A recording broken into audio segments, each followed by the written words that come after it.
Sports Wrestling. Dave Brown right along ringside. By golly, we're about ready to go with more big action. Thank you very much, and welcome to Georgia Championship Wrestling. I'm Gordon Slowly, your host, and we have quite an hour in store for us. Hello, everyone, and welcome to Championship Wrestling at ringside. This is Vince McMahon, along with wrestling's only living legend, Bruno Sammartino. Welcome to this week's edition of Mid-South Wrestling Television. I'm your host, Boyd Pierce, another outstanding card. Hey, guys, and welcome back to the Regional Rasslin Podcast, where we talk the territories. I'm your host, Ray Russell, and this week, going to dive into a new territory, guys. And for a while now, we've been covering Georgia 81, the UWF in 1986, and of course, Memphis 85. But this week, we're going to get into a new territory, new ground, guys. And I've been wanting to do this one for quite a while, talking about the old Indianapolis territory, the WWA. And I've been working on some new territory projects as of late, St. Louis, Portland Wrestling. I'm going to bring my guest on here in just a moment. I guess you could call him a WWA historian. And on today's program, we're going to jumpstart the story of the WWA by giving a brief overview of the beginnings of wrestling in Indianapolis, at least from the TV era. And we're going to work our way through the decades of the 50s, the 60s, the 70s, and yes, even the 1980s. So an overview to kind of get things going here, as we hope to come back from time to time and continue to tell the story of the old Indiana territory. But in order to tell the story for the very first time here on Regional Rasslin, he's a recent addition to the WrestleCopia podcast network, but he's been around the block for quite a while now with his Wrestling Nostalgia podcast, guys. Please welcome Dave Dynasty to the show. Dave, welcome to Regional Rasslin. Hey, Ray. How's it going? Oh, it's going great. Great to have you on the program. We've been wanting to do this for quite a while, and it's so good. The time has finally arrived. Talked about the WWA, Indianapolis, Indiana, and nobody better to do it than you, Dave Dynasty. Well, I don't know about that, but it is my favorite thing to talk about, so we've got that much going. Well, absolutely. It's all about the energy, right? That's right. There you go. Yeah. I love it. Going back to the beginning of this entire thing, Dave, we're going to try to do a little bit of history here, an overview, just set the stage, give everybody a little, I guess, whet their appetite for things to come in the future here on Regional Rasslin as we dive into deeper areas and feuds and things of that nature from the Indianapolis territory. But before we do that, I kind of explained at the top of the program to everyone already that we just want to give everybody kind of an idea of the layout of the land, basically from the beginning of TV anyway, through the 1980s. Yeah. There's a lot of misconceptions about the WWA that are out there. And I think it gets undersold because like a lot of territories, right? All people see is the tail end of it. Mm-hmm. And so they miss a lot of the meat, but they're the prime years. So and WWA was very impactful in wrestling. It certainly was, and it really goes back a little deeper than just the Indiana territory, but it goes back to the inception of wrestling on TV, because it goes back to a guy by the name of Fred Kohler, who was the Chicago promoter. And of course, TV's coming out in the late 40s, 1949, the old Rainbow Arena. They moved on to the Marigold Arena, Dumont Network. Remember no, I wasn't alive for the Dumont Network, so I don't remember it at all, but failed project there. One of the only failed of the original broadcasting companies was the Dumont Network, but it did feature pro wrestling, which was one of the prominent television programs on the early inception of the television set. It was. And I don't think people can understand the people that were on the Dumont Network, that Vern Gagne, Dick the Bruiser, all these guys, Wilbur Snyder, they were stars. They were huge because you didn't have the variety of TV like you do now. Right. Wrestling has always been easy product for television, right? It's already there, set up, bam, you just shoot it. And they realized very close. There is some of this out there, I believe, online, dating back to some of the Chicago TV. It's pretty crazy stuff and wild. But and the people that were on that show were huge, national stars at that time. Yeah, 3 or 4 channels is what you had to choose from, and the television networks would go on and off the air at any random time, depending on if they had product to air on their networks, and wrestling was certainly one of them. So if you wanted to watch TV, you were watching what they were showing, and they were showing pro wrestling, and those guys were stars at the time. Now, wrestling going to come to an end on Dumont, because Dumont going to come to an end, but wrestling going to leave there in 1955. It'll stay on TV locally in Chicago on WGN for a couple more years, but I do believe the Marigold Arena sold to someone, turned into a church, if I remember my history correctly. But Chicago wasn't the only area to begin airing wrestling on TV. The Olympic Auditorium, Los Angeles, eventually Sunnyside Gardens, New York, Buffalo, so on and so forth. And during the early period of TV, it was Fred Kohler Enterprises that had that stronghold on that Chicago territory. But they didn't just promote Illinois, they promoted Indiana and beyond.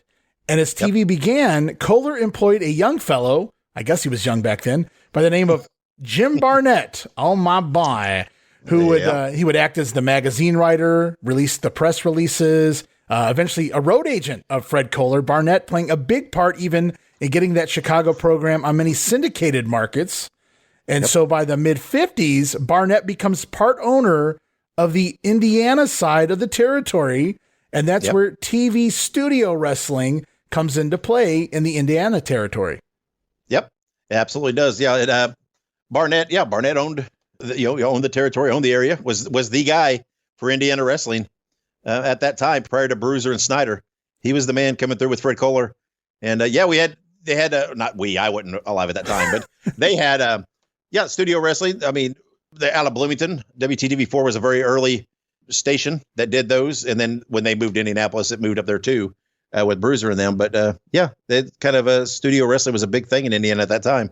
So a lot of people give Barnett credit for inventing studio wrestling. Now, I want to point out inventing and perfecting something are two completely different things. And just like Gorgeous George is credited for selling as many TV sets as Milton Berle in the 1950s, while many credit George as inventing that effeminate gimmick, even George got the idea from someone else. Childhood friend who was working as Gardenia Davis, Dizzy Davis down in the Southwest. The first Exotico in Lucha Libre history as well. So George didn't invent the gimmick per se, but he is sure as hell perfected it, right? Yeah. And so Jim Barnett often credited as inventing studio wrestling, but it's been documented. Just take a look, guys. Throughout the times, there were a few attempts prior to Jim Barnett doing so. The OG member of the NWA, the original vice president of the National Wrestling Alliance, Al Haft, the Ohio territory, ran some studio shows in Dayton, Columbus. Reports of stints of studio wrestling being attempted in Mexico prior to this. And soon after all of that, Jackson, Tennessee going to get a studio show. But needless to say, while Barnett didn't invent it, Dave, he certainly perfected the idea of studio wrestling, like you said, on WTTV Channel 4. I think that's, to me, that's a lot of Barnett's career, right? He was inventive, he was creative, but he took a lot of ideas that were already out there and just amplified them, perfected them, made them more widely available, widely seen. He was a true promoter, he took things and marketed them. But yeah, I mean, wrestling, huge. WTV4 was a foundation in Indiana, all the way up into the early 90s. For many, many years, they had the wrestling along with, there was lots of other, regional things, the morning kids shows and things that were very, very important to that region. And TTV4 was at the center of all of it. So business-wise, Barnett initially kind of a co-promoter with Fred Kohler in the Indiana territory, but by, I believe it was 58, Barnett leaves Kohler. He's promoting Indianapolis all on his own, but he also enters into a partnership with a guy by the name of Johnny Doyle, and they begin traveling around, running shows in random places, even working against the NWA. Even though the territory's there and there's clearly a show going on, it doesn't really pop until 1964. Barnett runs into a little legal trouble perhaps here in the States and decides he's going to go off to Australia and create the World Championship Wrestling territory, make a small fortune over there. And Barnett sells off his Indiana territory to a couple of guys by the name of Wilbur Snyder and Richard Afflis. Yep. Okay, here we go. This is one of the actual misconceptions, Ray. Okay. He didn't sell the territory to Bruiser and Snyder. All right. Bruiser and Snyder just ran. There are documented cards of them running opposition of Barnett. Okay. They just came in. Snyder and Bruiser were both established stars in the area. And, they were the names. There is no documentation, nothing out there established that there was actually a purchase. Okay. There is newspaper runnings of Bruiser and Afflis, though, running opposition of Barnett prior to Barnett leaving the area. So it leans more towards they just came in and took the territory because they knew they could outdraw. It's kind of a Bruiser thing. It's kind of, Bruiser, he tried it in Detroit later, right? He did. Bruiser doesn't pay a lot of people. If he wants something, he just going to try to come in and take it. And if he thinks you're taking something from him, he's going to do everything he can to make you pay, though. Right. And he did that to Jerry Jarrett years later. The actual historical data, the newspaper articles and things at the time, actually lend that there was not a purchase. It was just they ran opposition, and then Barnett left, and they had it to themselves. Well, Barnett goes off and makes a little fortune for himself over there in Australia, so I don't think he was hurt too bad from that. No. Giving up Indiana there. No. Well, now, so they just take the territory there from Barnett. Basically, he's leaving anyway. A year later, they also take over the Chicago territory, bring in Bob Luce, no? Chicago was a separate entity for everybody. Chicago, there was the Chicago Championship Wrestling. It was a coalition with Bruiser, Snyder, and Vern Gagne. They went and do business, actually had a business entity in Chicago, ran it independently of their two promotions, and promoted those shows there at the Chicago Amphitheater. And Bob Luce was their kind of their figurehead guy, worked for them, did the local promoting, put the crazy commercials out there, did all that.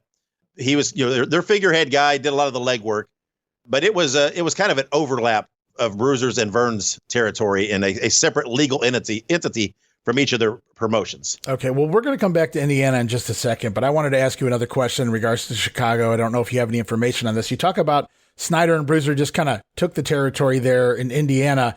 Did they kind of take the territory here in Chicago along with Vern? Because I've also seen it reported that they purchased that territory from Fred Kohler, who was getting out of the business in '65. But since Kohler was getting out, could this have been just another instance of, hey, this guy's leaving, let's take his city too?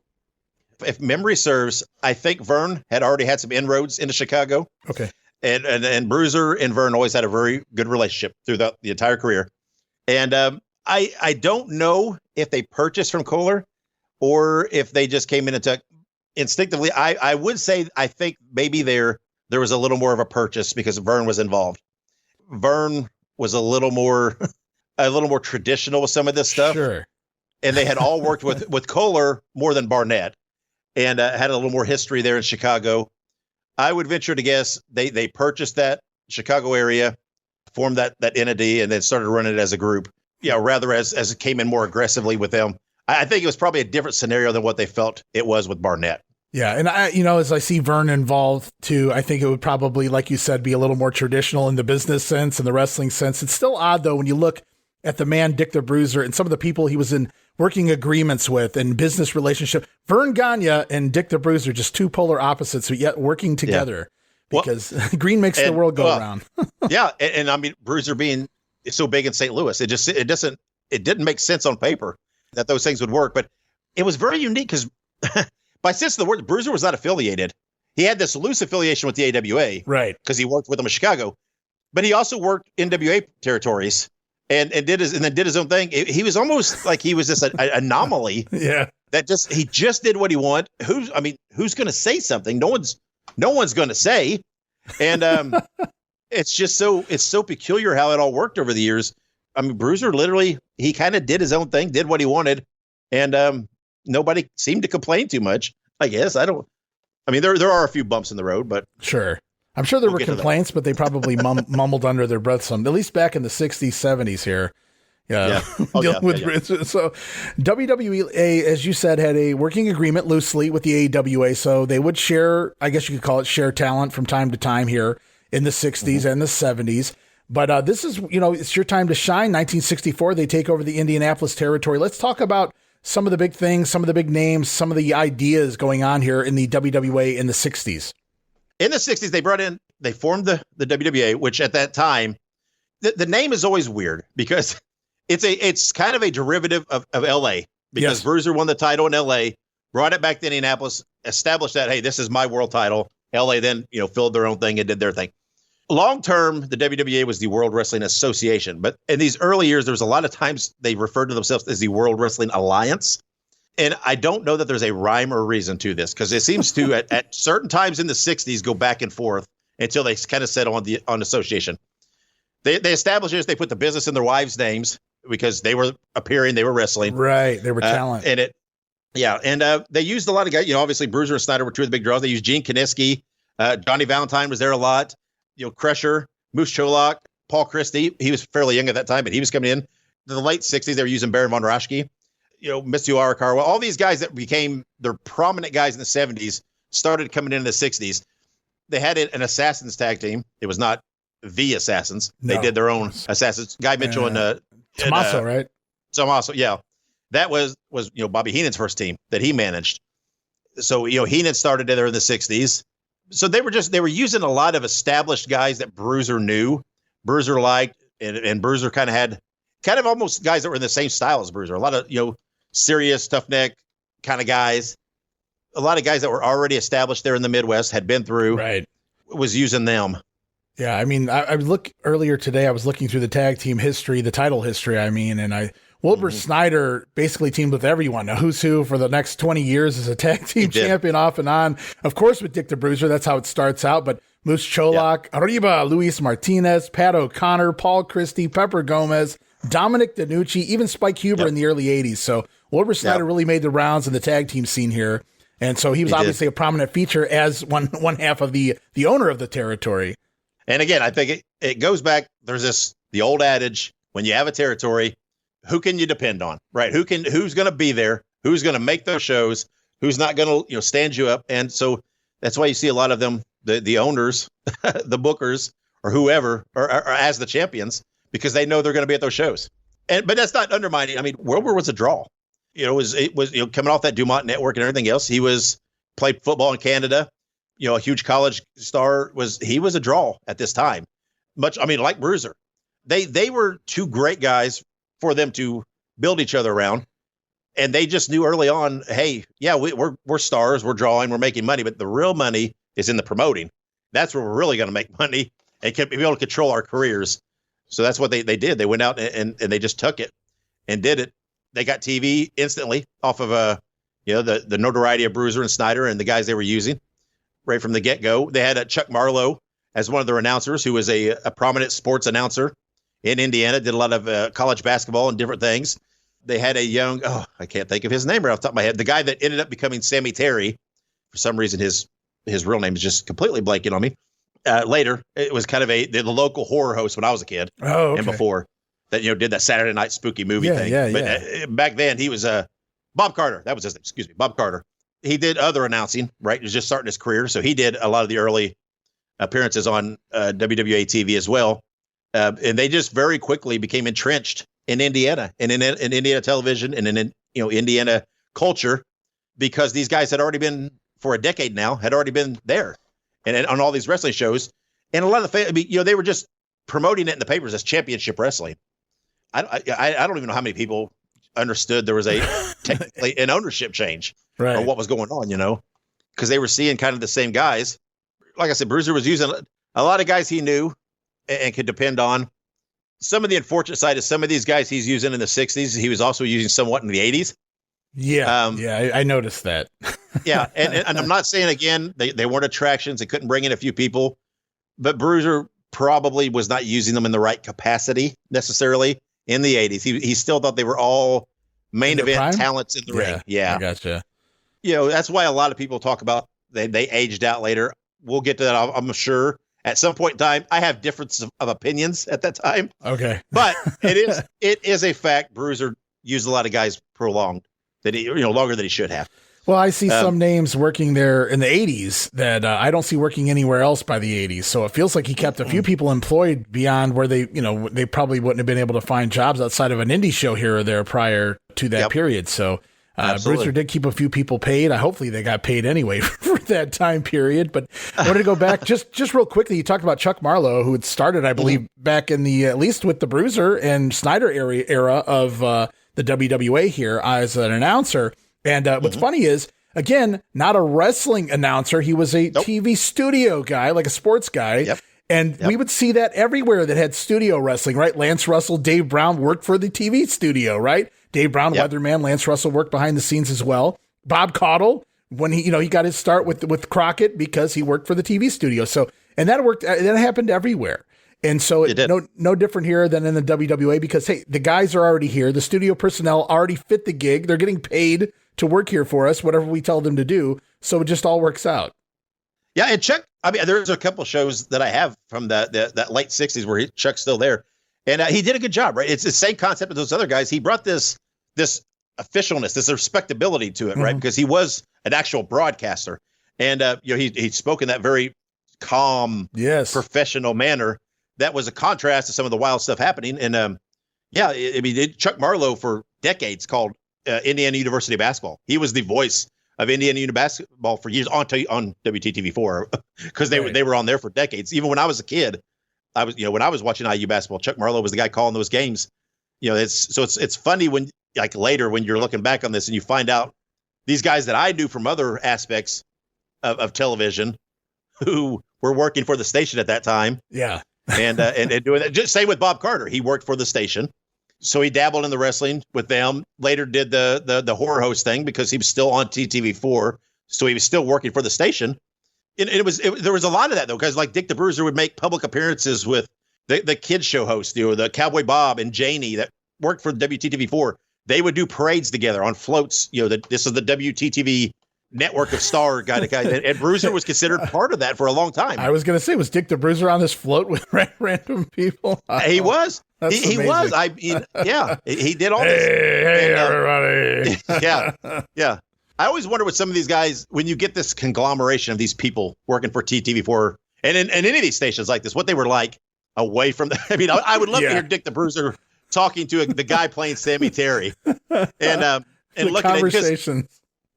Because you would think the Bruiser would look at him and he'd be like, what the hell are you doing? What was this? But, Bruiser is probably like, I wonder if I can put that on a wrestling show. And, he's always looking to make a little money off things. But, sure. But that was a common thing back there, right? Every area, every state, whatever it might be, they had their local television that had children's show hosts and the horror hosts. We had them here too. The wrestling hosts. Yeah. And they were part of these stations in the community.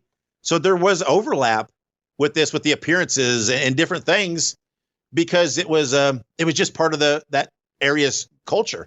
So, and it was no different there in Indiana. Everybody's crossing paths through the hallways there of this TV studio. Sure. It makes total sense. Absolutely. Yep. So eventually, though, Marlowe going to be replaced by Sam Menacker. If I remember correctly, when I was doing research in prior years here, I believe there's some overlap. I believe Marlowe was still there when Menacker comes in for a little bit anyway.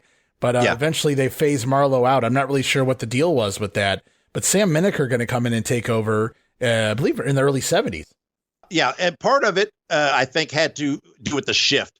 There came the time where Bruiser switched from studio wrestling to just taping his arena shows, and in the Armory shows and different things like that. It got to the point Bruiser's TV was this weird hodgepodge into the 70s and 80s because he would just tape his shows, put matches together, maybe throw in an old match from the archives that he had. Menacker would be there calling some of it from ringside, but then they would tape interviews at different people's houses in the basements. They would have setups and things where they would do the interviews and they would splice those in. That's the way they did it. They got away from doing it in the studio. Like I said, just taping the arena shows and using that. So I think that's really probably when they switched from Marlowe to Menacker because he was at those arena shows. Well, that would make sense. Moving away from the TV studio, you move away from the TV studio personnel. I get it. Yeah. And Menacker was there, would call the matches live, to tape, do ringside interviews as part of the show. Then Menacker was also hosting the stuff, the pre-tape stuff. So he just kind of became that face because he was more employed by Bruiser and Snyder as opposed to the TV station. Now, correct me if I'm wrong, Dave, but I believe on your YouTube channel, you've posted at least a couple of episodes from the Marlowe era. I do. Yeah, there's two. I think they're one from 67, one from 68, somewhere around that. Yeah, they're two complete shows. And one of them does have Bob Carter appearing in it, the guy I talked about. He's also in one of them. Yeah, don't adjust your sets, guys. Those will be in black and white. They are. Some people still learning are like, what is black and white, right? But no. Yeah. The good old days. Yeah, so I remember watching those whenever you uploaded those. That was really cool because it's from an era that there's not a lot out there of that territory, right? So that was really cool that you were able to find those and put those up for the world to see because, that's some wrestling history. And that's a very early Bobby the Brain Heenan, or excuse me, Pretty Boy Bobby Heenan out there from that late 60s episode. I would love to hear the story. I don't even know how those two episodes got preserved. I don't know if there were real. I mean, how there had to have been, the reels somewhere that someone unearthed. It's crazy because there's really not much from that era hardly in wrestling at all.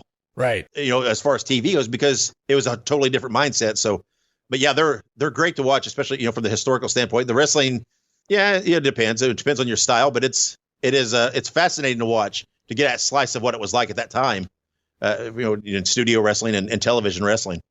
So Bobby Heenan debuts in the 60s for the WWA. Everybody, a lot of people misconception. They see a lot of the footage of Bobby in the AWA. And I know random fans think that's where Bobby, basically broke in, got his start, because again, a lot of the talent crossed over. So you would see the Crusher in both territories. And you would go, oh, this is all AWA. No, there was the WWA, and that's where Bobby got his start. And you talked about the first team he ever managed was the Indianapolis version of the Assassins. Eventually, he would go on to manage the Blackjacks and et cetera, et cetera. And boy, there's some very famous matches, bloody brawls, especially from Chicago. The footage out there of them with Crusher and Bruiser, Little Bruiser, Bobby Heenan on countless covers of magazines with a crimson mask. But I was going to get your take on Bobby Heenan early on, the pretty boy Bobby Heenan era here in the WWA. Any stories you might have or anything you want to talk about here in regards to Bobby Heenan? Yeah, well, Bobby was just a local kid. Went to the wrestling shows, loved wrestling, ended up, kind of getting to know people, talk to people. And he started out, he was the kid that would carry jackets back, would sell popcorn or sell the program, whatever he could do just to kind of be there and be a part. And as Bobby tells it in his shoot interviews and in his book, just one day he gets a call from Bruiser. And he's been doing this for a while. Yeah. Gets this call from Bruiser. Hey, kid, show up at, tapings. We're going to have you manage. And he's like, okay. And he's like, and I don't know if it's the same call or if it's when he got to the studio, but then he just told him, oh, by the way, your name's Bobby now. Because his real name's Raymond, I think. Yeah, I believe so. And Bobby had never heard specifically why he suddenly changed him to Bobby. Speculation's always been that when Dick the Bruiser thought wrestling manager, he thought of Bobby Davis. That would have been my guess. Yeah. And he just stuck it with him. Knowing Bruiser probably did not like the name Raymond, probably thought it was not masculine enough. Yeah. Not manly enough. Yeah. Yeah. I mean, more than likely. Yeah. And so that was what it was. And he was that from there on out. To me, Bobby Heenan to me is the greatest talent ever in professional wrestling. Just overall. He 100%. And people know how well he can talk, and they've seen that, but Bobby Heenan could work and bump like nobody else. And that's why he was always so good. No matter where he was. I mean, when he managed Bockwinkel and Stevens, if one of the guys didn't make a town, they would just put Bobby in to fill that spot because he could do it.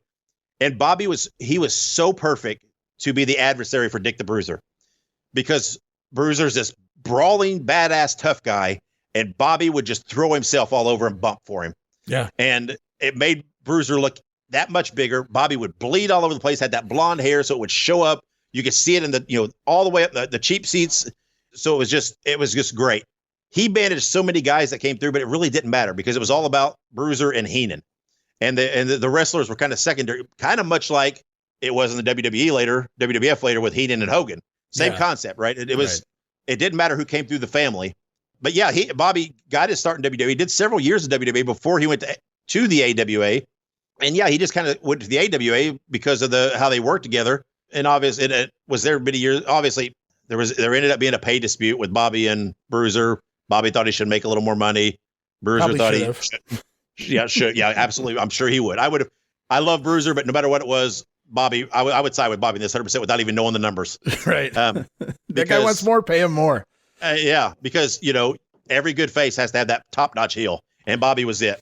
Well, I was going to say, Bobby, in regards to getting heat, I mean, he had just as much heat as the top heel he was managing, if not more so, like you were saying, in regards to, it didn't matter who he was managing. It was really Bobby versus Bruiser in the feud, and really just everybody else was kind of there.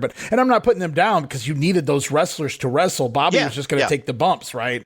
And whatnot. But the crowd ate it up, and they loved it, and they couldn't wait to see Heenan get his butt kicked and bleed all over the ring each and every night. It's amazing. Heenan must have been like the master of gigging. Like, that's the guy. People want to go to Abdullah the Butcher and ask you how to gig. I don't want to ask Abby how to gig. Look at his forehead. I want to ask Bobby. Yeah. Bobby was bleeding like crazy night after night, and you couldn't even tell in the WWF, right? So, I mean, I've always been amazed with Bobby. I mean, he's so quick-witted, so just verbally amazing. And I think he only went to school like through whatever, 6th, 7th grade, something like that. He didn't even finish school. Right. And it's just remarkable to me. It's just amazing that this kid from Indianapolis and what he did. And, just, it was like perfect. That was what he's made for. It's where he wound up, and it just worked out so good. But I love him in the WWF. I loved him in the AWA, but it was something about him in the WWA against Bruiser that just felt right. And also with Menacker, him and Menacker constantly. Oh yeah. Let's talk about that. Menacker comes in, takes over as the announcer, right? But Menacker has his own little slow building feud with Bobby Heenan over commentary and through interviews. And that leads to an attack and wrestling. Why don't you tell everybody a little bit about that feud, the quote unquote announcer, tell them the background of Sam. And then in regards to this let's hear the story. Well, Sam wasn't new to wrestling, right? He had done a lot of things. I think he worked up in Canada. I don't know who he worked for. I think he worked for Stu, some other guys, whatever, but he came in and, they just on air, right? It was just that typical Heenan stuff, right? That he's always doing. Menacker, it got under Menacker's skin because Menacker was the straight guy, the announcer, and just, they built it. Menacker was a big guy, had a little bit of a wrestling background. I believe they sold something about Menacker's punch. They always talked about something about I don't know what it was. He had a punch. I don't know where that came from. I don't know if he had a boxing background. I'm not totally clear on that. But yeah, they did this rivalry. Menacker, ended up doing some things, would have officiate some matches with Bobby's guys in there. And of course, Bobby would claim he was being biased, so it just built and built and built this rivalry between the two, and they end up doing some things, and it just like Bobby would put Menacker over like $1 million, right? When he got to the point, if Menacker were to throw a punch at him or whatever, threaten him or whatever, Bobby would run scared and make Menacker look like he's the most incredible physical specimen in the world, even though he really wasn't. But that Bobby could work with anybody and do that. He could get anybody over as a face by working against them. And again, it was just that same thing, that same concept. They knew Bobby was going to be there. They knew Sam was going to be there for the most part. Right. So that's the guys that they leaned on, and it just worked. It worked and it clicked, and people ate it up. And it all centered around Bobby Heenan, though. Sure. And I was going to say, but you got to think about that for a minute. Bobby Heenan's drawing and selling tickets, right, for a feud with an announcer, Sam Menacker, who had wrestled a little bit, I believe, before World War II, because I think he was involved in the war. And so he kind of, stops his wrestling career. And then by the time he comes back, he eventually becomes an announcer, like you said. So Menacker, though, gets pulled into this feud with Bobby Heenan, and it just works. It gets over. And Menacker, the straight man in this, right? So he's just doing his normal job here, and Bobby Heenan being Bobby all the way back at the beginning of the 70s. And that was a fun little feud, and I strongly, and we say this about a lot of things over time, but I strongly encourage everyone to go on YouTube or anywhere you can find video footage of any of Bobby Heenan's stuff here in the WWA, even the Chicago stuff too, with the Blackjacks, Crusher and Bruiser, Sam Menacker, like you said, any of that stuff that's out there, you guys will not be let down by it. It's Bobby Heenan, so you know that already, right, walking in. But it's like lost footage, but it's not really lost. It's out there. People just never think to look it up, and it's there right in front of your face. And man, you guys will not be let down. It's certainly not a disappointment. I first saw a lot of that in the tape trading days, at least the Bob Loose stuff back in the 90s. And I was just like marveling by it. And now to be able to go back and watch it again as we talk about this, I look forward to watching some of it later this week because, man, it was just a great time there. Bobby Heenan, of course, is going to go on, like you said, huge career in the 70s in the AWA, even bigger career in the WWF in the 80s and into the early 90s, and then goes and works for WCW, but we won't talk about that. Nah. We'll come back here to the 70s again. I wanted to talk to you a little bit about, and we touched on it earlier. In the early to mid 70s, the Bruiser would go up and run opposition to the Sheik many times up in the Detroit territory. Is there a deep reasoning into that as far as you know, or was it just Bruiser trying to expand his horizons? I think it's just Bruiser wanting more. Things were hot for him in Indianapolis, and he just thought, I'm going to take it to Detroit. And it was in the early side, I think around 71-ish, somewhere around there when it started. He just went up and just started, and they would run the same night. Oh, wow. On a lot of dates. Between Sheik shows and Bruiser shows, they were drawing close to 20,000, 15 to 20,000 fans between the two shows on those nights. Both of them were drawing very well. So it wasn't a case of one of them doing poorly. They were both getting the fans in there. Okay. Yeah, they were both drawing, doing well. The problem was Sheik was just, he was invested, right? He was part of that, and Sheik had the NWA backing.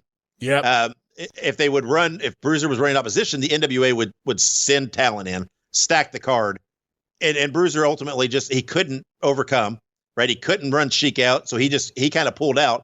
And in the long run, I think, in my opinion, it ended up hurting Sheik's business a little bit, though, because they had all these stacked cards. And then when it's done and they don't have those cards, people are coming and say, what's this? This is not the same. They didn't want to go back to the usual guys after seeing these superstar cards for so long.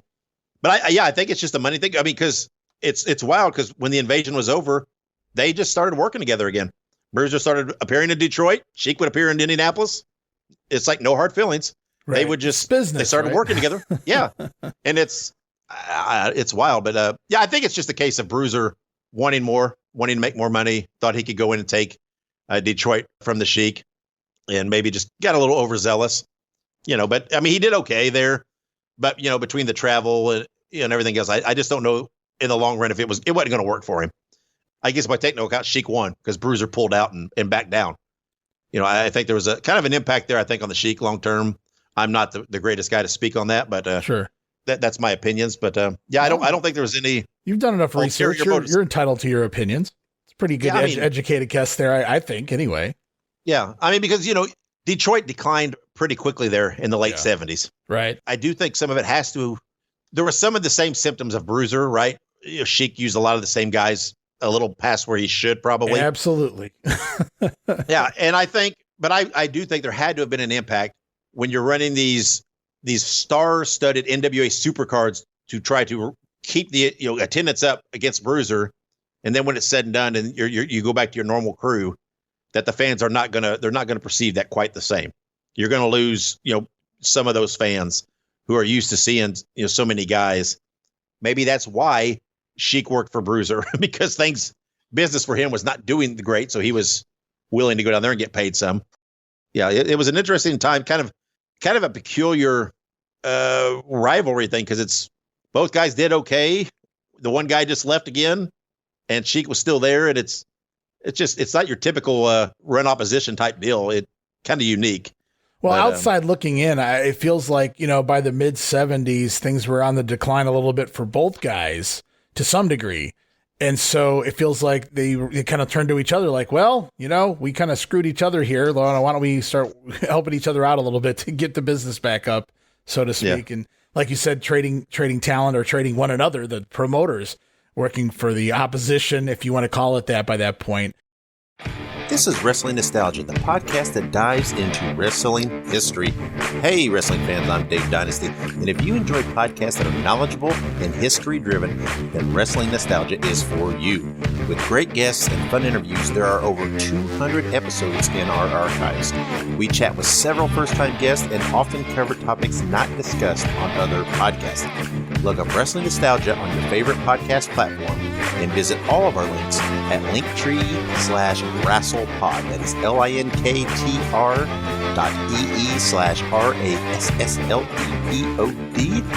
And remember, wherever you go, whatever you do, be good, be safe, and keep on growing. Hey guys, Ray Russell here, curator of the WrestleCopia Podcast Network, inviting you guys to listen to many of the programs here as part of the WrestleCopia brand, including, but not limited to, the Wrestling Memory Grenade, currently covering the 1988 and the WWF project. You can also listen to the Regional Rasslin podcast, where we talk the territories, whether it's Jamie Ward with Georgia 81, Roman Gomez with the UWF in 1986, or Gene Jackson covering Memphis in 85. 3 projects going on right now over there at Regional Rasslin. You can also listen to the Wrestling Stoop with the legend himself, Bob Roop. Bob goes back in time each and every week, covering not just his career, but countless stories and interactions with hundreds of wrestling names spanning his 2 decades in the business. But that's not all. You can also check out the Puro Wrestling Academy with the professor of Puro Resu, Mr. Dan Ginnity. Dan and I go back in time and cover the history of Japanese professional wrestling in the English language. And you can listen to all of those shows and more, all part of the WrestleCopia Podcast Network, located over at WrestleCopia.com. That's WrestleCopia.com, and anywhere your podcast streaming needs are met, from Apple to Spotify, Pocket Cast, and beyond. And while you're at it, why not subscribe to our social media guys for all the latest goings on here at the WrestleCopia Podcast Network. Plus, I'm constantly adding old school video clips and pictures from throughout wrestling history. You can follow us over on X, formerly Twitter, at Rasslin Grenade. That's at RASSLIN Grenade. Also, follow and like me, Facebook.com/Rasslin Grenade. And why not subscribe to YouTube.com/Rasslin Grenade. And of course, now would be a fantastic time to become a WrestleCopia patron. I'm talking about that $5 all access tier over at patreon.com/WrestleCopia. That address again, patreon.com/WrestleCopia, where you get so many gifts for just $5, including all of my insanely detailed show notes for every episode of The Grenade Show, Regional Rasslin, and the Monday Warfare podcast. You'll also get early access to a lot of the podcasts here on the WrestleCopia brand, where you can listen days and sometimes as much as a week earlier than the rest of the listeners. We also offer remastered versions of the earliest episodes of The Grenade Show covering the 1989 NWA project. Includes enhanced sound quality, plus new content and conversation never heard before. But that's still not all, guys. You also get at least a dozen digital downloads for your viewing and reading pleasure each and every month, plus random bonus video drops, and of course, the Patreon exclusive Watch Along series covering many past WWF and WCW events. And if that's not all, videocasts, also now a part of Patreon. And for those who like all of their podcasts in one nice, neat little pile, the WrestleCopia Patreon also offers a Patreon exclusive Spotify account. You can actually go over to your Spotify with your WrestleCopia Patreon credentials. Instead of listening or downloading directly from Patreon, you can go over to Spotify, listen to all the latest shows, including all of the early releases. And you get all of that and so much more for just $5. No subscription, cancel anytime. Give it a try for a month, guys. I think you'll like the content that I offer, and every penny of it goes right back here into paying the bills. So if you're looking to support that next up-and-coming podcast brand, please consider making it WrestleCopia. Help me pay some of the bills to keep the WrestleCopia Podcast Network and all of the great shows here up and running for the months and the years to come.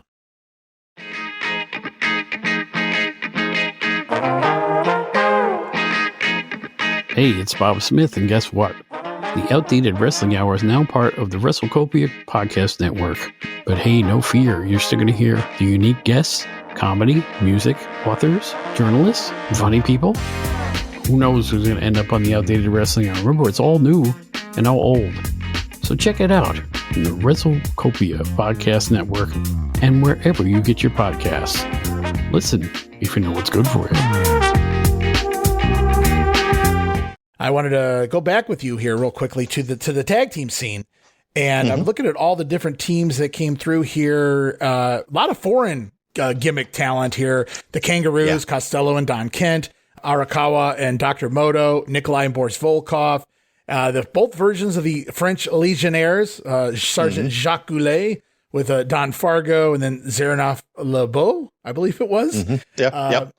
I see the Chain Gang in here, which is fun. Blackjacks, of course. Crusher and Bruiser, they were baby faces, but you got to mention them. The Valiant Brothers. Bobby Heenan said that was the worst team he ever met. He absolutely hated working with those guys. And it's funny because he managed the Assassins and Guy Mitchell became Jerry Valiant. So Heenan technically managed all three of the quote unquote Valiant Brothers. But tell me a little bit about Jimmy and Johnny's run here in the WWA. I mean, they started there in Indianapolis as well, right? I mean, it's again, you always think Jimmy Valiant, Memphis, right? You think the Valiants in their run in New York, but they started here in Indianapolis, or got, they're gained their prominence in Indianapolis. I mean, I'm sure these guys, the Valiant gimmick started in Indianapolis. If I had to guess, I think Bobby's issues were probably most with the Jimmy of the Valiants, because over time we've seen how I love Jimmy Valiant, but we see how his personality is. I don't see that probably jiving real well with Bobby and everything. So, I mean, they were huge through the early to mid 70s there in the WWA, both as a tag and singles. I mean, Johnny held the singles title, but they held the tag titles a few times. And then they brought in the third Valiant later, who he hung around and still did the Valiant thing even after the other two left. You're right. But they did end up bringing him to New York when Jimmy, whatever it was he had. Hepatitis, I believe. hepatitis something. They brought him in, as they were champs up there too. So Bruiser always had a lot of faith in tag. He was a fan of tag, right? I mean, and those were kind of his rivals because, probably a lot because he teamed up with Crusher a lot. But, with the Valiants and the Blackjacks and even the Legionnaires and everything. I mean, these were main event rivals for Bruiser and Crusher. They were not, undercard kind of guys. They were put in the main events, split into singles, did singles matches with him and everything else. One thing about Bruiser that another misconception I think a lot of people have, he held the WWA title, 15 times, whatever it might be. Sure. And not quite Jerry Lawler numbers, but it's still. And a lot of people will hear that and people always view that as it's a greed thing, right? Of wanting to be on top. But you also have to think of the concept, if he has it, say 15 times, I don't know the exact number. It might even be more than that. That means he's lost it, at least 14 times. So Bruiser really did know and the importance of the chase. The new hot heel would come in. Bruiser would drop the belt to him almost immediately. And then they would spend a few months of him chasing, these matches that non-finish and this and that. And then finally at the end, bam, Bruiser would get his revenge, win the title back. They may, have a couple more matches. Then the next heel would come in and they do it all over again. So while he held this title several times, I think if you would look at the time period times, it wouldn't be as prominent as you think because the majority of the WWA shows were completely centered around Bruiser doing the chase.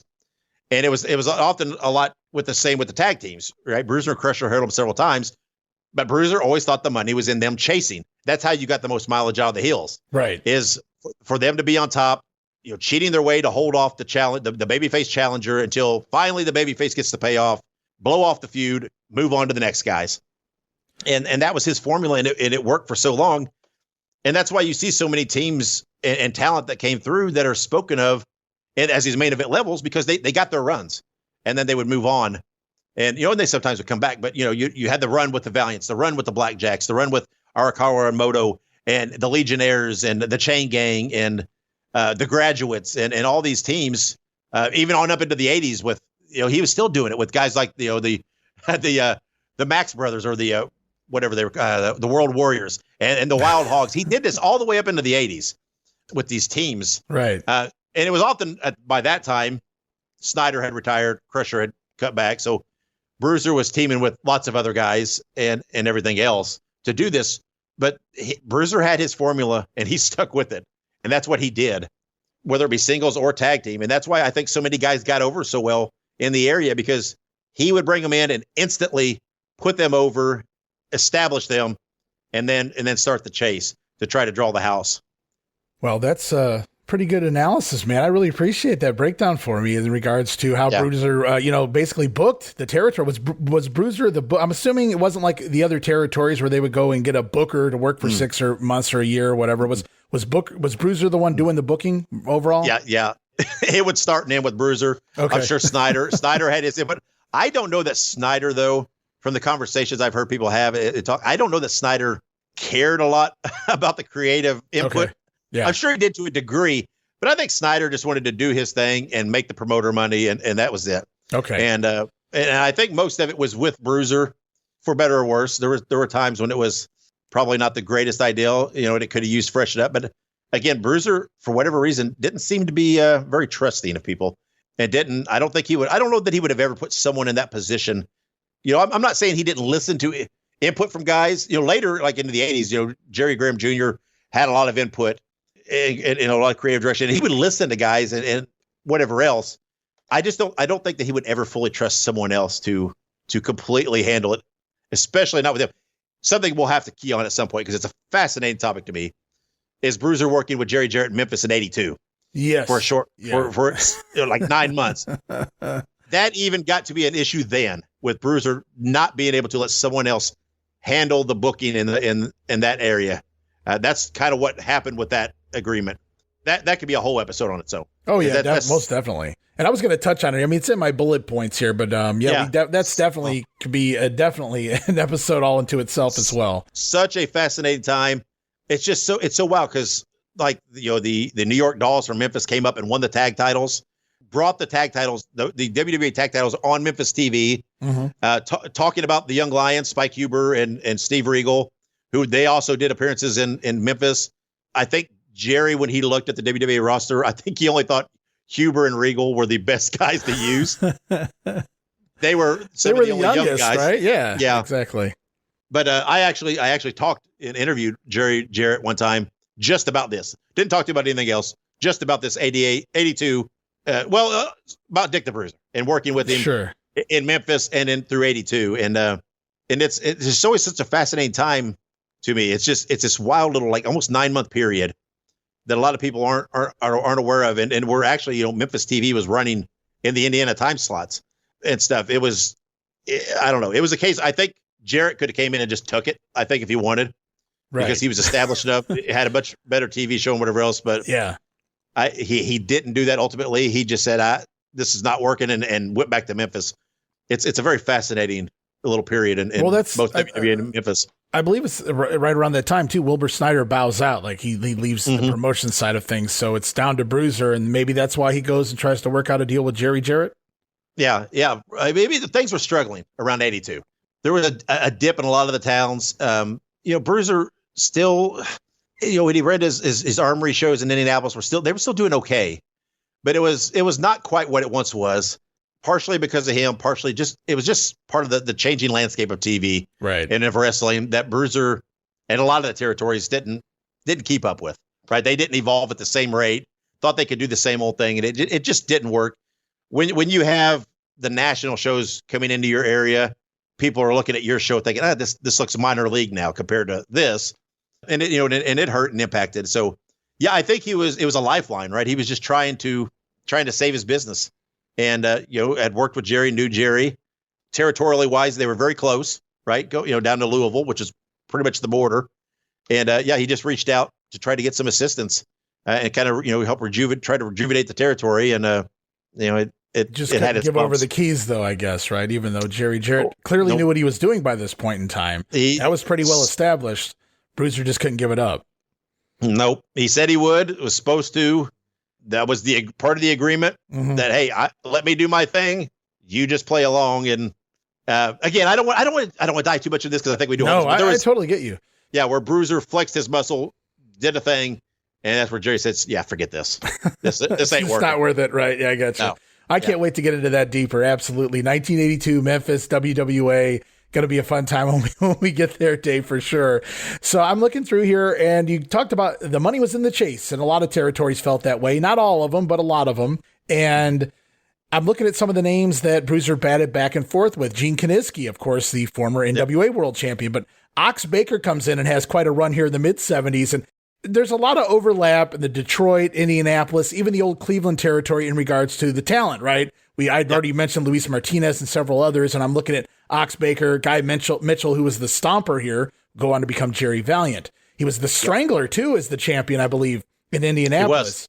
So I was gonna ask you here, what was the take, if you know, in regards to the runs of Guy Mitchell as the champion, Ox Baker as champ?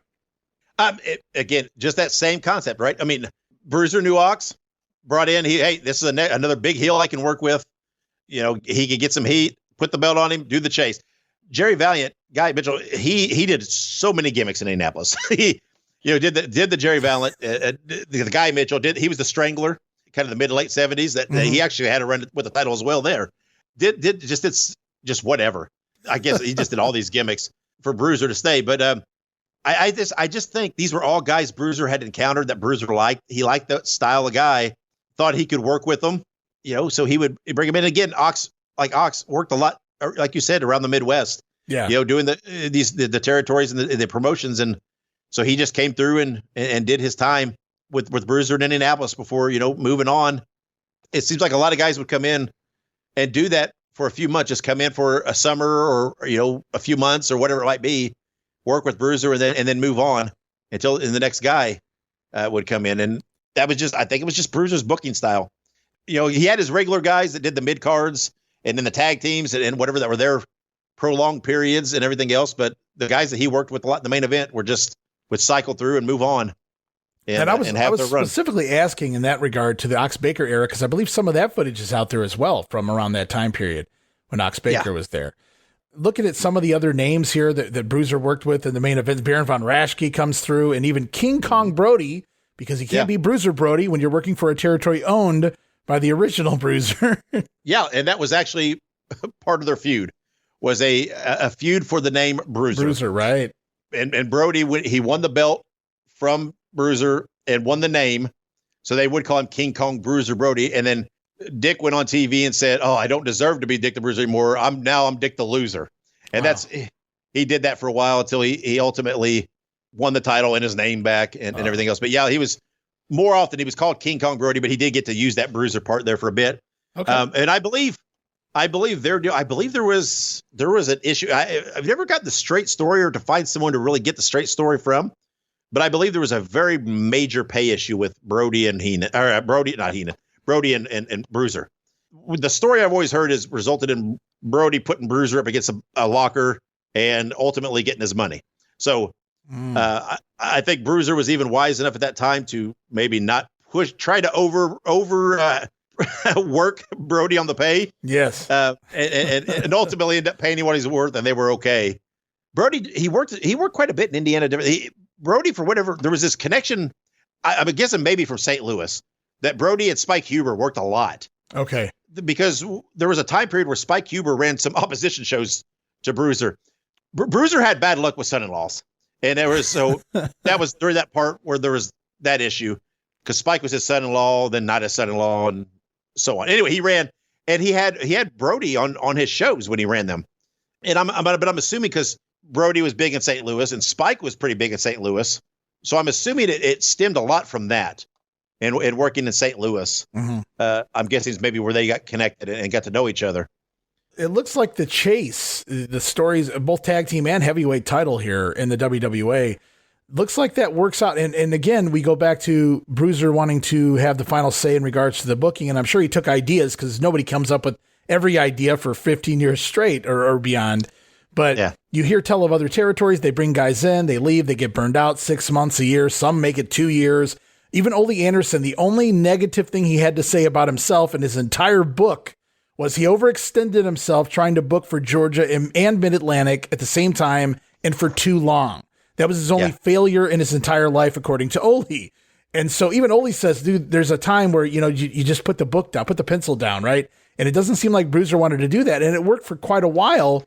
But as you said, he kept some guys around maybe longer than he needed to, at least on top. And so that probably helped the slow decline into the 80s. And that's where we're moving to now, Dave, is into the 1980s, into your wheelhouse, and maybe some of your memories and some guys that you had conversations with and things of that nature. So I want you to take us, we're moving out of the 70s now. We're into the 1980s. Let's go past 82. Let's go past that whole deal with Memphis. Let's talk about some of the talent and everything going on, how things were different there in the 1980s for Indianapolis. Wow. It was a lot different. It's this funny dichotomy to me, though, because that's when I was watching every week, and I loved it. Right, so it's so could do no nostalgic. Wrong. Yeah, it's so nostalgic to me. Even and I didn't have this comparison with WWE and WWF. I knew they were different. I didn't care. Again, they still, even at the 80s, they were still putting Moose Cholak and Bobo Brazil in these matches, who were very, very old. People knew them. Yes, they loved them. But they couldn't work on the same level. And now Bruiser didn't, if he would just slid them over, maybe do a bandaging thing or do this and that or something, still get some mileage out of them, but they were still out there, prominent. And Bruiser, he had some young guys come through and he would use them, but I just don't feel that he would ever really fully invest in them. There is a lot of unsung talent in the 80s. We mentioned the Young Lions with Spike Huber and Steve Regal. Those guys were great. And then, but in the 80s is where, Dr. Jerry Graham Jr. became prominent in the promotion. The great Wojo was there and became prominent. It's Chris Carter, who's a name and a talent that was so good that a lot of people don't even know who he is. But he came in at that time. Calypso Jim came in at the time and was great. Who later and now does the Bobo Brazil Jr. gimmick still. El Bracero was great at that time. He was the only kind of guy they had that did anything remotely high flying at that time period, right? And all it was, like a flying splash or a body press. But at that time, it just seemed such a big deal. So they had some of these guys that would come in, but it's like outside of Wojo kind of got a lot of runs there, right? And because Bruiser liked working with Wojo. So Wojo got some title runs and was featured prominently. And Dr. Jerry Graham Jr. was featured pretty prominently because he did a lot of managing as well. But Jerry Graham Jr. was teaming a lot with Don Kent at this time. And while Don Kent was getting up there, Don Kent was still a great worker in this time period. I will forever say Don Kent's one of the most underappreciated talents ever in wrestling. You're not the first person I've seen to say that. I mean, going his entire career, starting in the Southwest all the way through the Kangaroos up into his late career stuff. It's just so I so wish he was still alive. I would love to have been able to talk to him. I'm such a fan. But they had talent, but it's just the exposure was declining. Everything else was rising, and they were still doing their cookie cutter molds, and things. Bruiser was getting older, and it was just his wife didn't like the wrestling business, never did.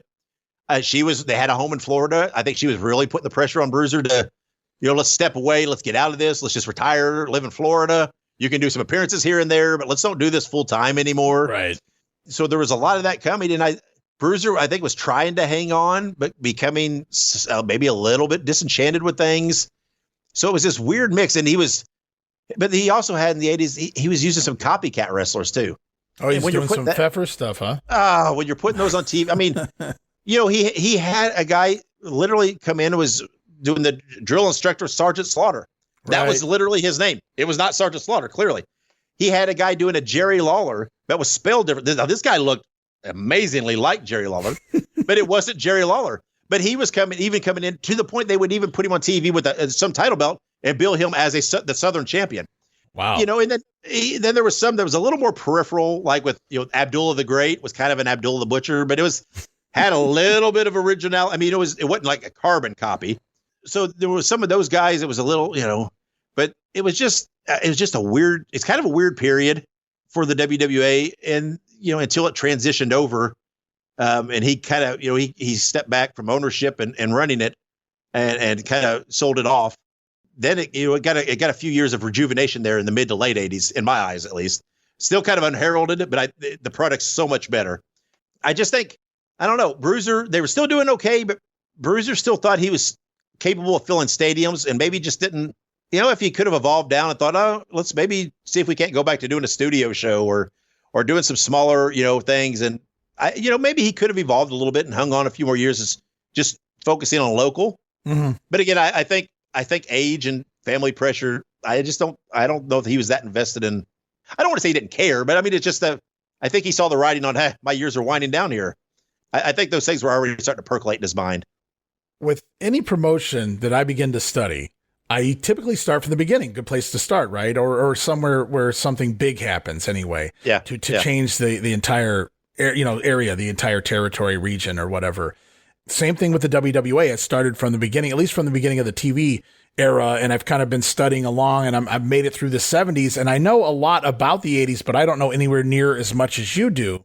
And so I don't know exactly everything that was going on behind the scenes throughout the 80s. So I feel like that's going to be a whole episode 2 moving forward in regards to how everything was changing back there. But there was a couple other names I wanted to run by you here from the 80s and get your input onto if they had what they had to do with the company. And one of them was David McLean, who would go on to run Glow and various other ladies type promotions and whatnot. Yeah. I know David McLean was there at least as an announcer, but I'm assuming based on what else he would go on to do, he probably had his hands in maybe some business. A little bit. McLean got his start as a photographer. He was a fan, would come and ended up taking pictures. And then, and Bruiser would let him take pictures. And then ultimately, McLean started doing some helping in with, the programs and some of the things they were doing at the time. Yeah, ultimately, I would venture to guess it was just one of those right place, right times. We need someone on TV, calling these matches, doing these interviews. Hey, McLean, what about you? Dave McLean was a really good friends with Scott Romer. They were both photographers, the same age. Scott Romer, during the 80s, was managing in WWA as Saul Creechman. It was also one of Bruiser's son-in-laws at the time. So he probably was able to help, get McLean a little more prominent spot too. McLean was not the greatest announcer. He was a little goofy, a little whatever. I mean, he had this very young face. He was a young guy, but he just had this young face and was not Sam Menacker. McLean never bowed up to anybody or had any of that kind of stuff. He just did his thing, but it was okay, right? It was a local guy, got the shot. It was there, a few years or whatever. Then, he went on and did all kinds of other things. And a lot of people, they know McLean for, some of his women's promotions. And they don't know that he got started there in Indianapolis. I mean, he was just a fan, right. A fan of WWA, fan of Bruiser, started taking pictures and doing those things like so many of those guys that, back in those days did. And just when you're around doing things, you just get more and more responsibility. And then ultimately, resulted in him, being on TV and hosting the shows and doing the interviews. Can you explain to me also what Bruiser Bedlam wrestling was? Bruiser Bedlam. Okay, this is when Bruiser sold the promotion. In around 85, 86, Bruiser decided to get out. He sold the promotion to Jerry Graham Jr. And Sam Botek. Sam Botek was a beer distributor in Toledo, Ohio, that Jerry Graham Jr. knew. Had a lot of money, so he was kind of a part of the money guy. Sam Botek, though, helped keep WWE alive. If it wasn't for his investment, Miller Lite did a big sponsorship when they moved, put a lot in it. So Bruiser Bedlam, though, they took the WWA, they moved it out of its base in Indianapolis. Originally, they moved it to Detroit. Chris Carter had a heavy hand in a lot of the creative in this, too, at this time. Okay. They moved it first to Detroit at the Sofitel Hotel downtown. It was taping there. A smaller ballroom, much more intimate look. Used some of the talent from, the El Bracero, Wojo, Calypso Jim, Carter. Some of the guys that were young, on the uprise. They did use, Bobo and some of those guys. Some not as prominently, though. They were more attraction type guys. They would come in and do some things. Where they should be on the card. Yeah, it was a little better used. Bobo, they used him a lot as a manager role for Calypso Jim, right? He was mentoring this young guy and everything. Mm-hmm. So they used him a little better. They used some other guys, from the area that they brought in. There was still WWA, but they branded the television show as Bruiser Bedlam. That was essentially the name of the show. So a lot of people at this time period call the promotion that's WWA Bruiser Bedlam. It kind of was. I don't know legally if that's what. I think it was still just the World Wrestling Association. Okay. But they labeled the television to kind of give it a different feel, right? It had a much more. It was much more updated, right? It had a much better. I would intro. imagine that was a good call in regards to changing at least the name of the television program to give everybody an idea that this is something different, guys. So check it out. If you're sick of the old, same old, try this out. I would imagine that was kind of the idea behind that. Yeah, it was. Yeah, it was just like, hey, let's fresh start. Let's really reinvent this. Let's know our place, know our lane. They had the same time slots, all the same agreements, for television. There was all there, but like when they went to one of the things that really set them apart too is when they went to Detroit, there was a new thing called Pass TV. It was a cable all sports thing, I think, going on up there, and they got on that, which really helped them in that area. So there was like I said, with Sam Botek being part of it, they had a Miller Lite sponsorship. There was just a lot that really helped put some invest some money into it. Some energy into it. I talked to Jerry Graham Jr. He said, hey, we had hills and valleys and everything else. He said, I never lost money in my years, though. Did I make a ton? No. But he said, and it's because they didn't overdo. They never overbooked. They never overbooked or tried to. They knew their place. Jerry Graham Jr. always said that. He said, hey, I knew we weren't the WWF. I wasn't trying to be the WWF. I was just trying to run my local shows, do my local TV and see what we could do here. Jerry Graham Jr.'s got a great mind. He's super creative. There were some unbelievable angles they did. And that was another thing that set them apart. Bruiser never did a lot angle wise, right? There was little bits, but it was mostly just about the matches, the rivalries. They started doing some of that more 80s, some angles and some, rivalry things. And Calypso Jim had dreadlock type things or braids, like island braids. There was a thing where he got attacked. They cut his braids, just things like that. They did things that was different for the promotion. And it really sparked. I loved it at that time. All right. I mean, I loved it anyway, but I saw this. I was like, oh, this is great. It's the same thing essentially, but it's like you really gave it this really great fresh coat of paint and rejuvenated it. And it was good stuff. And it's the stuff that I have the most footage of because at that time period, there's more tapes, a lot more tapes left of that than anything. Oh, the 1980s, I have a ton of it. Yeah. I have a ton of it up on YouTube. And right here beside me, I have a ton of U-matic tapes still of episodes that I'm getting converted. Yeah, so we talked about that off air before. I am salivating at the idea that maybe one day, Dave Dynasty might share a little of that with Ray Russell. Yeah. Oh, yeah. I have a ton still, and I am getting them converted. Right, I did put a few new episodes in. I've got some tapes over at there's a guy converting them for me, and but I can't. I have to do them in waves because I've got a ton, and it's not cheap to convert them. But it was really a fun time period. I know you talked to Bob Smith. You had him on. Yeah.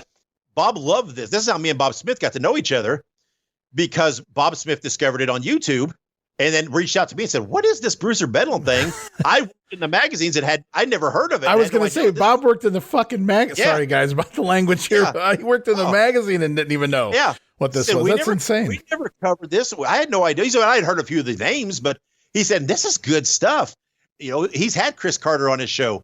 And Terry Sullivan did the announcing, he was the announcer for Sheik, the broadcast, the play-by-play guy for Sheik for a lot of years. Yes. He came down and did the announcing. It was great. It was such a good guy. And Bruiser, his only involvement, he would open the show, him and Terry. They would have this opening segment, real generic. Hey, I'm Bruiser, Dick the Bruiser, and blah, blah. And they would go over how you're going to see this and this. And every once in a while, Bruiser he would do commentary with Terry. Jerry always said he always realized he couldn't get Bruiser to stay on track and to stay focused on what they need to say. So they kind of phased that out. And Terry kind of did it on his own a little more. But they used Bruiser as the face of the show at the beginning and at the end, so that when you turned on the program, hey, you still saw Dick the Bruiser. And they would mention him, and he would pop up every now and then for an appearance on the show.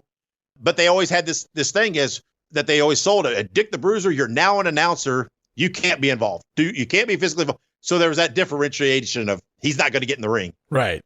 And it worked so well. And there's a lot of great guys. I mean, that's where Scott Snyder got his start. Yes. I remember randomly, again, going back to tape trading in the 90s and somehow got a tape of the Scott Steiner era I thought it was the WWA, I believe. And just seeing Scott go up and try to do like a 450 right at the time or whatnot. It was like, what? First of all, that was like before Too Cold Scorpio, right? So I was what the hell was that? Yeah, but Scott, for whatever reason, when Scott did it, and he did it, he would do it, but then land on his feet right. and then kind of fall into a splash. So I never understood what the 450 part did to it. Because it was like he landed on his feet and then fell into a normal splash. Like, it looked killed all the momentum, but it looked good, right? Scott Steiner doing 450s. We didn't even know, right? Yeah, I only knew Scotty from WCW by that point. But Dave, before we continue on here, I want to make sure now everybody can go to YouTube and type in Bruiser Bedlam Wrestling, and I'm pretty sure it'll pop up. But why don't you tell everybody where your YouTube is at so they can find all this good stuff? All you got to just look up Nostalgic Dave Dynasty. It's at youtube.com/The Dave Dynasty. Real easy to find. I think if you just look up Dave Dynasty, I usually pop up right at the top because I've got so many videos out there now, and it's there. There's a whole playlist for just WWA. It's got everything, the Bruiser Bedlam stuff, all the way back to those couple 60 shows that I've got. I've got some that are just individual matches that I don't have complete shows for that I put up, but anything that's WWA is in that one playlist. So back then there was no internet. There was no coverage of Bruiser Bedlam in the magazines because Bob Smith didn't even know it existed, right? Nope. And so I, too, had no idea what it was until you started posting it. I go, what the hell is Bruiser Bedlam Wrestling? And I click on it. And so for someone who's been trading for nearly 30 years, for someone who has literally thousands of tapes, thousands of DVDs, and 70-some terabytes of digital streaming footage of wrestling, that was something that had escaped me until, you put it up there. And so it was old, but it was new. Yeah. You knew all the territories. You even know a lot of the outlaw promotions. I remember Blackwell, Nelson Royal, so many guys trying to run territories or outlaw shows, indie shows, whatever, in the late 80s.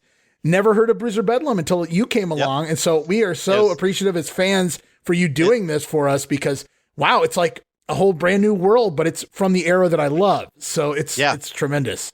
Yeah, and it's not. I mean, not all of it's great, right? But it's underappreciated. And it's really good, and I hope if people watch it, they'll go in open-minded, right? Because so many people, they remember that earlier '80s WWA. They're like, that's not my thing.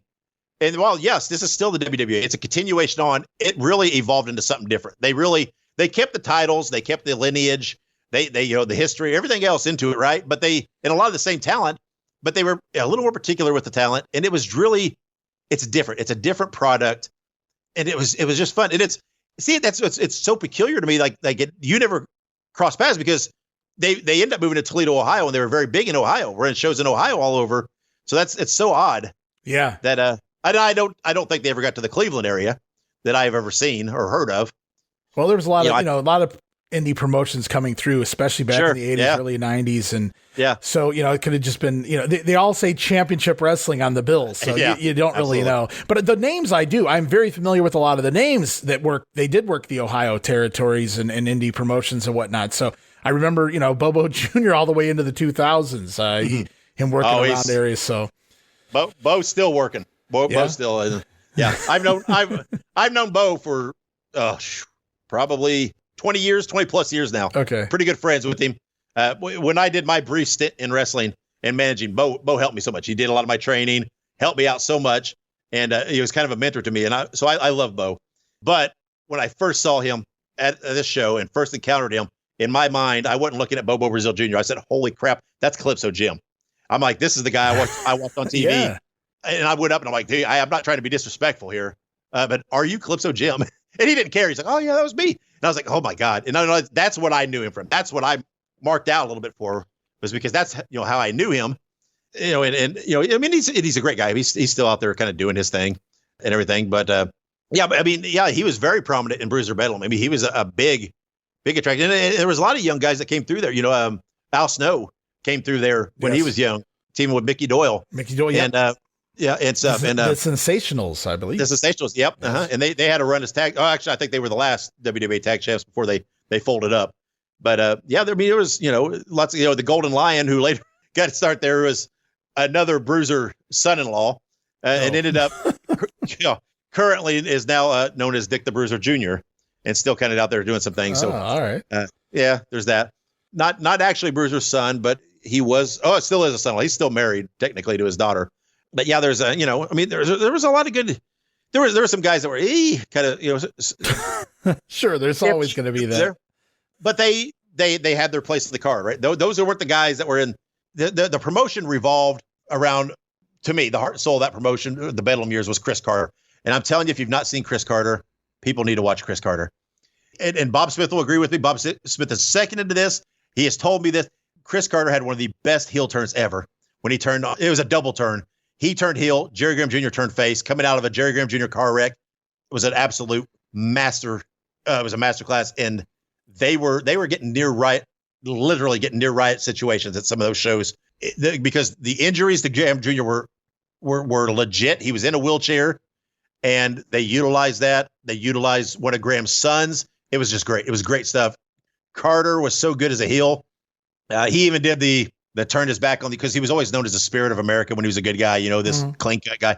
Right. Turned his back, started teaming with someone from Iran. It was as the International Freedom Fighter. Turned his back. Did that. It was just fun stuff.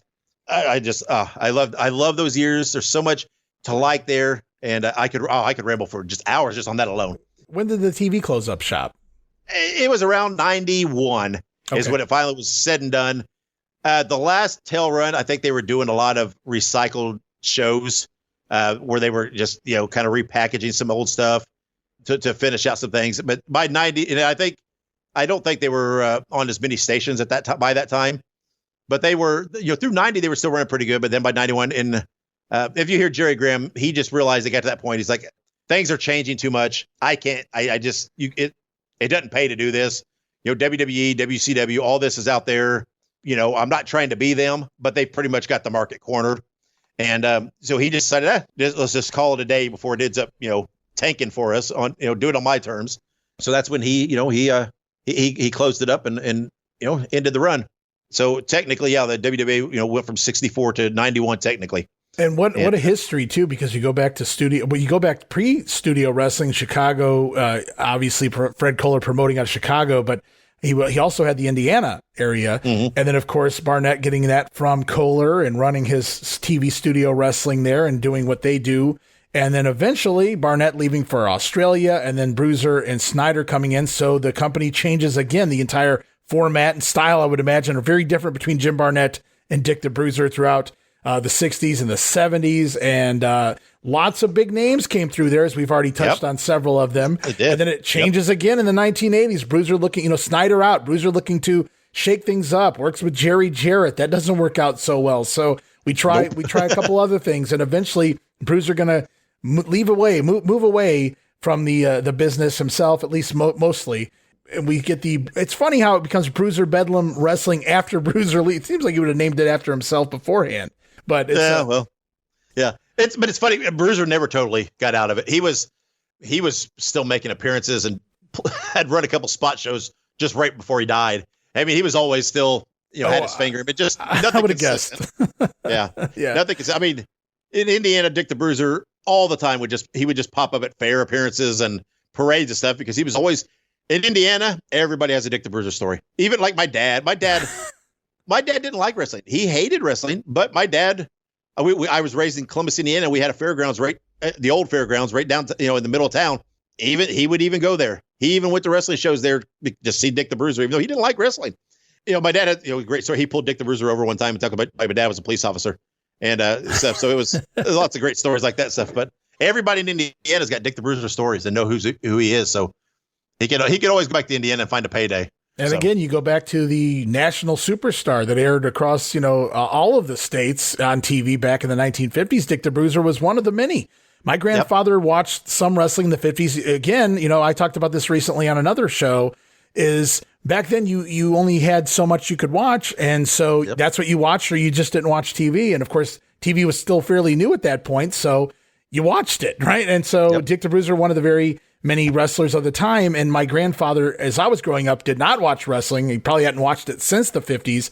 But whenever he would reference a wrestler, it would be Gorgeous George, Bobo Brazil. He always mentioned Mr. Moto in his promos, Me Like American Dollar. And he would always go, Dick the Bruiser. And he would do a gravelly voice when he would do the Bruiser voice to me. So those were the names he would throw at me. So that was how big his name was. I mean, he goes back to the beginning of TV, and even my grandfather knew who he was, and he didn't really watch wrestling. So he was that big of a star, and it worked for many, many years. That chase you talked about, that booking worked until it didn't. And a lot of that probably goes back to the guys he was chasing too. So probably by the 80s. Yeah. Bruiser could work anywhere, right? That's why he worked all over the US and all over the world because of that prominence. And he was known. So he could work in New York at one point. Yeah. worked the guard until he couldn't. Got banned. Yeah.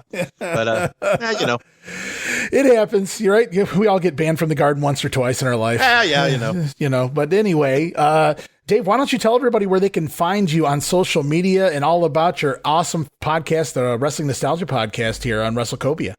Yeah. Oh, the best way to find me is probably on X. I still call it Twitter, but it's X. I'm at the Dave Dynasty. That's kind of where my center is. I'm on Facebook, but I tend to lean towards X a little more, and I post everything there. I post lots of old pictures, newspaper clippings, historical events, different things like that. Anything that catches my eye.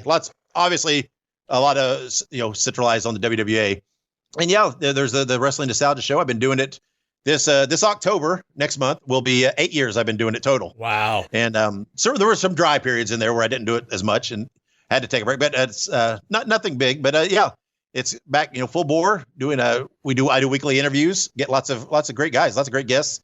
I try to be very conversational with them, right? Not your typical just, here's a question, give your response and let's just move on. I try to chat with them and respond to what they say, react to what they say, and I think it works well.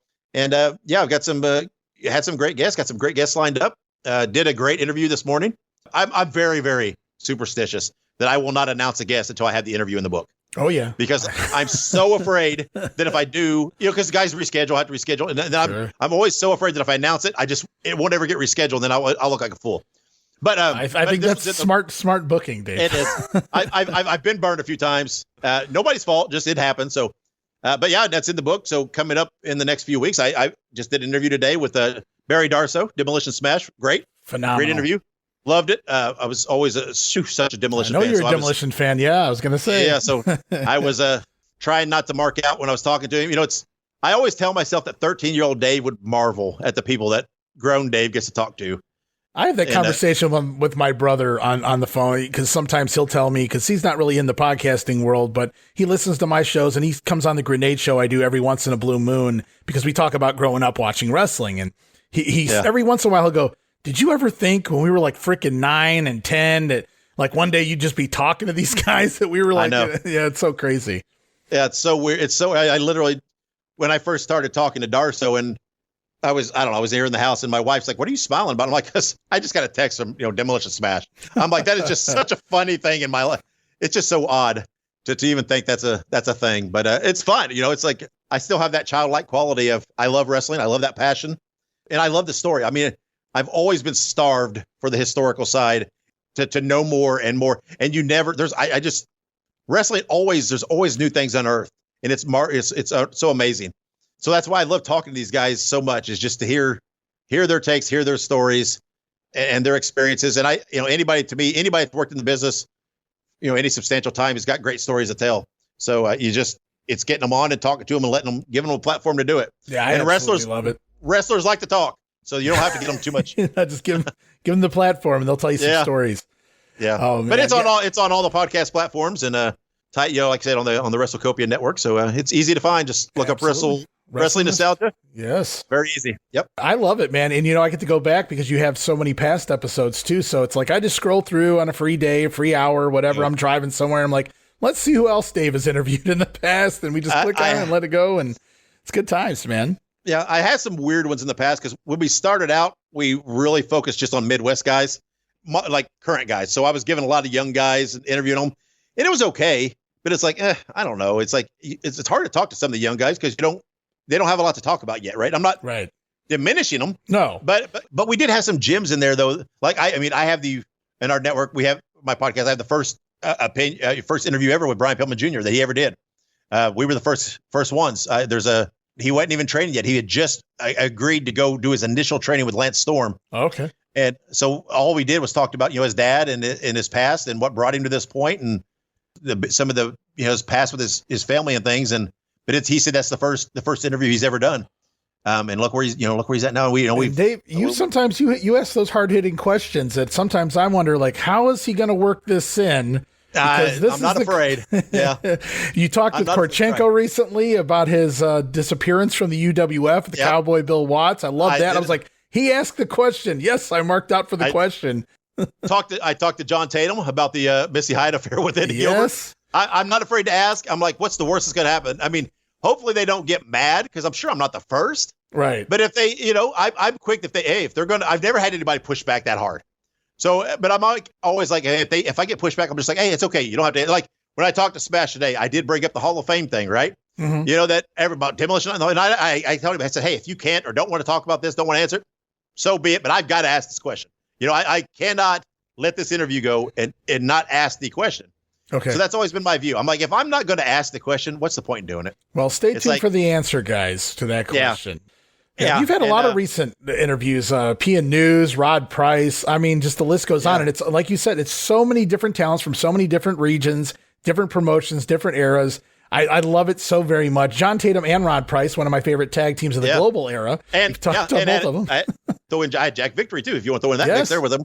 Yeah, PN News was so much fun. I'm like, that's be an all right interview to do, but he turned out to be so much more fun that it's like sometimes those guys that you don't expect as much. And again, I asked PN News that because there was always that talk about PN News on a European tour stealing out of guys' bags. Yes, and you did ask about it. I joked, one of our own here at WrestleCopia, Gene Jackson, he had listened to the PN News episode prior to me listening to it. And so I half jokingly, I just texted him back. I said, oh yeah, did he ask PN News about stealing shit over in Europe? And he goes, yeah, actually he did. I said, get the I was just joking, I was like, get the No, that's the thing. I'm not afraid, I try to have these fun, friendly conversations, but I do try to keep a touch of journalism in there and try to unearth something a little above and beyond the typical interviews that people do with these guys. And I'll put that interview over again too, because Gene also commented, I have never heard a PN News interview prior, so I don't know what they normally sound like, but Gene said that was the first good PN News interview. He wasn't expecting a lot going in from the news side, because I guess typically when news does some of these shows, maybe they're not asking the right questions. Maybe, like you said, they're not engaging. But he said that was the first actual interview with PN News where it was a fun episode. So kudos to both of you guys, in that respect. So Gene messaged me, and I'm never going to let him down because he did unearth that he's a closet PN News fan, and he loves the PN News. So I'm not going to let him live that down. But no, but it's just like with P&W, I gave him a hard time leading up to it. I kept saying, hey, you're going to rap, right? You're going to do a rap for me, aren't you? He's like, no, man, I don't do that anymore. I'm like, come on, you're PN News, man. You got to, no, I'm not doing that anymore. And he did a rap for me at the end anyway. He's like, I know you want to hear it. So he did a little rap, and I'm like, oh. Yeah. I'm like, it's sealed. It's done. You know, yo, baby, yo. I love it, Dave. I love it. I can't wait to see what you do next here. You know, sometimes you'll announce a list of guests coming up, and sometimes I'm left guessing myself, and here I am part of the running the network here, and I'm like, I don't even know who Dave's guest is this week. So I like the surprises. Some of it stems, that superstition of I've got lots in the bank, but I've got others lined up that I'm like, ooh, if this one I can get this done in time, I want to plug it in because I want to push it up in the order. Right. But I've got several done. I've got some fun. I mean, I got Jamie Dundee coming up, Jeannie Clark, the Rod Price one. I talked to Joel and Sully, Gordon Sully's son, who really lays into the Cauliflower Alley Club pretty heavy into that one. Because again, I went there. I knew there was some heat, so I thought, tell me all about it. You know, and okay, I haven't heard that, so that's very interesting. I'm looking forward to that. We get into that, and oh man, I don't even know who else I've got. The Demolitions, but I've got several in the bank in the future, but I've got several others scheduled. So it's like sometimes I'm waiting that if I can get one of those in, I want to bump up in the order. So that's why I try, but pretty soon I'll probably put out there something, announce a few dates, guess for the September months to put it out there. But I have one that I have scheduled later in the week that I'd really like to put out pretty quickly. Okay. So I'm waiting to make sure that happens. And again, I'm not no names until I get it in the book. Sure. I've been trying to get this guy for a while. Okay. And it is what it is. But it's fun. I love talking to guys and hearing their stories. And if I'm happy, as long as I'm having a good time, they're having a good time. And I try to unearth maybe something that's not typically heard. And I feel like that's a good day. And if I can get all that done, so. Well, Dave, I appreciate you coming on here this week for first time on Regional Rasslin, but certainly not your last. Can't wait to talk in detail about a lot of the WWA territory, break down certain eras, certain years, look at some results, and most certainly talk about that Jerry Jarrett crossover in 1982. Lots more to discuss here. We're just getting started, guys, kind of just breaking down the law of the land, everything that played out over those couple of decades with the WWA.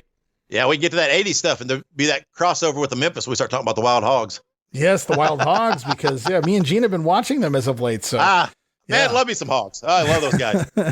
It's going to be fun times, man. I appreciate you stopping by the Regional Rasslin podcast, Dave. And again, everybody go check it out. Wrestling Nostalgia with the Dave Dynasty man right here as part of the WrestleCopia podcast network, of course, at WrestleCopia.com, but more so available on all of your favorite podcast streaming platforms. It's out there everywhere, guys. 250 episodes deep. Go check it out. You'll be streaming for a long time to come. So thank you so much, Dave, for being here on the program. Thanks. Yep. You do a great job, Ray. I love working with you because I think you and me, man, we just so similar in our mindsets and our approach. I think we're both, we love the history. We're both kind of positive guys, and that's what I try to surround myself with positivity and have fun. I love it. Thanks so much, Dave. Yep, absolutely. Thanks, Ray. All right, guys, that'll do it here this week, but we shall return for more Georgia 81, Memphis 85, and UWF 86 very soon. I'm your host, Ray Russell. You can follow me on X at Rasslin Grenade. That's at RASSLIN Grenade. Also, follow and like me, Facebook.com/Rasslin Grenade. And don't forget that $5 all access tier over at Patreon.com/WrestleCopia. And until next time, we'll be back soon with more Regional Rasslin, where we talk the territories.